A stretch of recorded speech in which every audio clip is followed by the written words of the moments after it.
Assalamualaikum warahmatullahi wabarakatuh, Sobat Biodiversity. Ada yang tahu dengan tanaman kecil ini sobat ya, tanaman hijau yang saya pegang ini sobat ya. Ini ada akarnya, kemudian ada cabangnya ini. Ini adalah apu-apu sobat ya. Bahasa latinnya adalah Pistia stratotes ya. Nama lain juga terkadang disebut dengan tanaman kiambang sobat, atau kapu-kapu, atau ada yang bilang tangkat tangan sobat. Nah, tanaman ini bisa tumbuh berada tepat di atas permukaan air sobat. Ketika banyak matahari maka dia makin tumbuh dengan percepatan, sehari bisa nambah percabangannya bisa luar biasa sobat ya. Jadi gampang ini sobat dalam perawatannya. Nah, di video kali ini saya akan menyebutkan atau menginformasikan 5 manfaat tanaman apu-apu sobat ya, yang perlu diketahui ya. Apa saja? Di antaranya adalah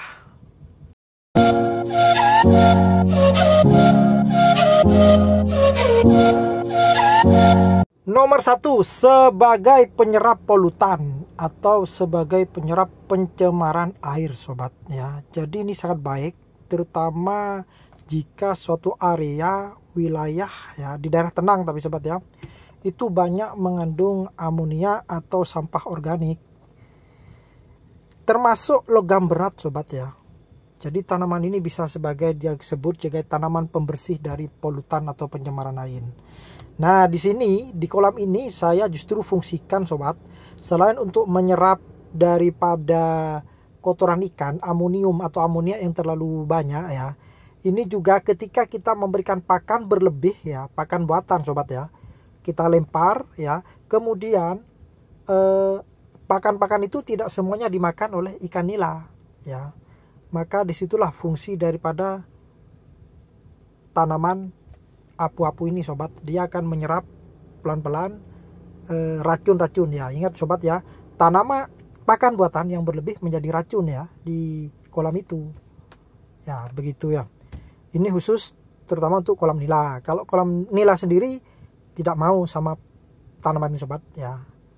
Ya begitu. Nah, ini sobat perhatikan ikan-ikan kecilnya begitu. Kemudian fungsi yang kedua adalah sebagai tempat peneduh bagi ikannya. Jadi pada siang hari itu kan panas sobat ya. Jadi panas kena matahari.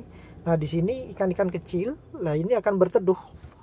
Ya, jadi peneduh dari terik matahari, dari panasnya matahari ya. Jadi ikan-ikan itu sangat senang kalau kita lihat di perairan danau-danau. Nah, jenis tanaman ini akan banyak dengan posisi yang agak besar sobat. Besar bentuknya, ada kecil seperti ini ya, gitu. Kemudian yang ketiga adalah sebagai tempat menempelnya telur ikan sobat ya. Jadi memang tempat habitat kehidupan jasad renik sobat ya, termasuk plankton, zooplankton. Nah, itu juga kan pakannya ikan sobat ya, begitu. Termasuk kodok juga sobat ya, terkadang kupu-kupu nempel di atas. Nah, itu sobat, kalau misalkan pakan kita berlebih itu seperti video itu ya, di situ kapu-kapunya, apu-apunya sedikit, maka nanti bisa jadi racun. Nah, beda dengan yang tanaman apu-apunya banyak. Nanti kalaupun ikan nila males makan, nanti apu-apulah yang menyerap kanan kirinya ya, gitu, seperti itu ya fungsinya. Kemudian sobat ya, nomor 4 adalah sebagai pakan ikan gurami. Nah sobat, kalau punya tanaman apu-apu ini dengan kondisi banyak, kemudian kita taruh gurami, tapi guraminya sudah ukuran 10 cm besar sobat ya. Kalau kecil dia tidak mau sobat ya, jadi kalau besar sudah 10 cm ke atas, 15 cm. Nah, ini bisa habis sobat ya, bisa dimakan ini, karena ini makanan favoritnya ikan gurami ya, begitu. Sudah saya buktikan sobat, malah kalau punya gurami mending pelihara ini, kapu-kapu ini sobat ya, apu-apu ini, karena baik juga ya, seperti itu. Kemudian yang kelima jangan lupa sobat ya, bantu untuk tekan subscribe ya, tombol merah itu ya, gitu ya, atau tulis komentar lah ya kalau ingin tahu banyak pengetahuan masalah ini. Yang kelima adalah untuk pengobatan bagi manusia sobat. Nah, jadi tanaman ini bukan hanya untuk hewan sama ikan sobat, manusia juga bermanfaat untuk anti rematik, anti radang, dan kencing nanah, gatal, alergi. Kenapa? Karena khasiatnya sobat, khasiatnya dia Kapu-kapu ini sobat ya mengandung flavonoid ya dan polifenol serta tanin yang bisa menyembuhkan beberapa penyakit itu sobat, anti rematik, radang, termasuk alergi. Wow, keren sobat jika kita pelihara. Jangan khawatir ya, ini gampang hidupnya sobat ya, tidak mudah mati. Yang penting kena matahari ya. Namun biar cepat berkembang ya kasih kotoran bawahnya sobat ya, pakan gitu.